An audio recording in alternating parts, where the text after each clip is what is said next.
अच्छा, फिटनेस की बात करें तो रेस्ट डे को लेकर ना हमेशा एक सवाल रहता है, वो दिन जब हम जिम नहीं जाते। लेकिन क्या ये बस एक छुट्टी का दिन है या फिर इसका कोई गहरा मतलब भी है? हम में से कई लोगों के लिए आराम का दिन एक तरह की गिल्ट ट्रिप बन जाता है ना? ऐसा महसूस होता है जैसे अरे यार, हफ्ते भर की सारी मेहनत पर पानी फिर गया। लगता है कि रेस्ट डे का मतलब सारी प्रोग्रेस पर फुल स्टॉप लग जाना। लेकिन आज हम एक ऐसे नजरिए पर बात करने वाले हैं ना, जो इस पूरी सोच को ही पलट कर रख देगा। ये कहता है कि आराम का दिन कोई कमजोरी नहीं, बल्कि आपकी ट्रेनिंग का ही एक बहुत जरूरी और पावरफुल हिस्सा है, जो आपको असल में और भी ज्यादा मजबूत बनाता है। चलिए इस नई सोच को थोड़ा और समझते हैं। तो सवाल यह है कि ये नया नजरिया है क्या चीज? इसे कहते हैं माइंड बॉडी रिकवरी। और देखिए, इसका मतलब ये बिल्कुल नहीं है कि दिन भर सोफे पर पड़े रहना है, बल्कि ये जानबूझकर की जाने वाली कुछ ऐसी एक्टिविटीज के बारे में है जो हमारे शरीर और दिमाग दोनों को हील करने में मदद करती है।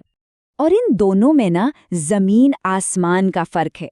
एक तरफ है ट्रेडिशनल रेस्ट, जिसका मतलब है कुछ नहीं करना, और दूसरी तरफ है एक्टिव रिकवरी, जिसे एक तरह की ट्रेनिंग ही माना जाता है।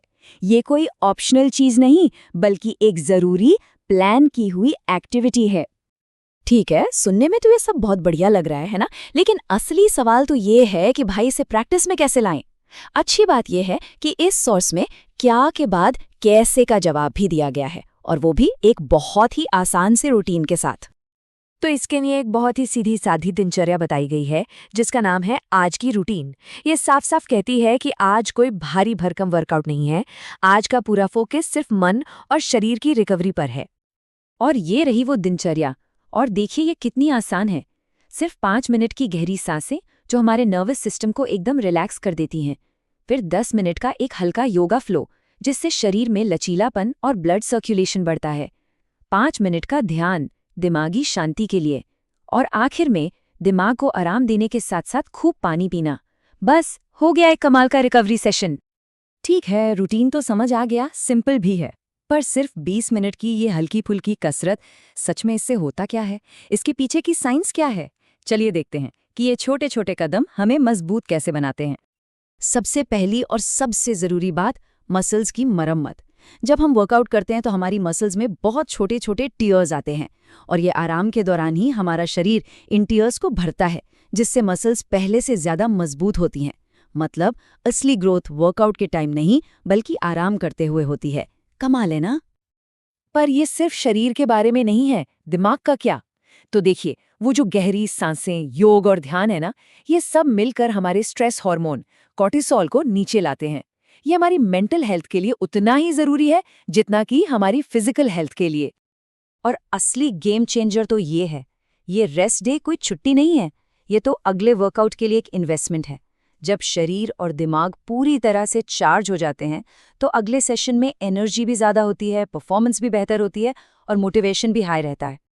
तो अगर हम पूरा निचोड़ देखें तो इसके फायदे जबरदस्त हैं। मसल्स रिपेयर और ग्रोथ से लेकर बेहतर नींद तक, और तनाव कम करने से लेकर अगले वर्कआउट में बेहतर परफॉर्मेंस तक। ये फिटनेस को देखने का एक 360 डिग्री नजरिया है। तो फिर इस पूरी बातचीत का सार क्या निकलता है? देखिए, बात सिर्फ एक रूटीन की नहीं है। असल मुद्दा है हमारे सोचने के तरीके में एक बहुत बड़े बदलाव का। आराम को एक रुकावट की तरह देखना बंद करके उसे अपनी तरक्की का एक जरूरी हिस्सा मानना। और ये एक लाइन मुझे लगता है पूरी बात को समझा देती है। फिटनेस सिर्फ जिम में पसीना बहाने का नाम नहीं है, ये अपने शरीर और मन दोनों की देखभाल करने का नाम भी है। ये सेल्फ केयर है। तो बस मैं आपको इसी एक सवाल के साथ छोड़कर जा रहा हूं। कभी सोचा है कि क्या हो अगर हम जिसे ऑफ डे कहते हैं, वो असल में हमारे फिटनेस रूटीन का सबसे जरूरी ऑन डे हो? सोचिएगा जरूर।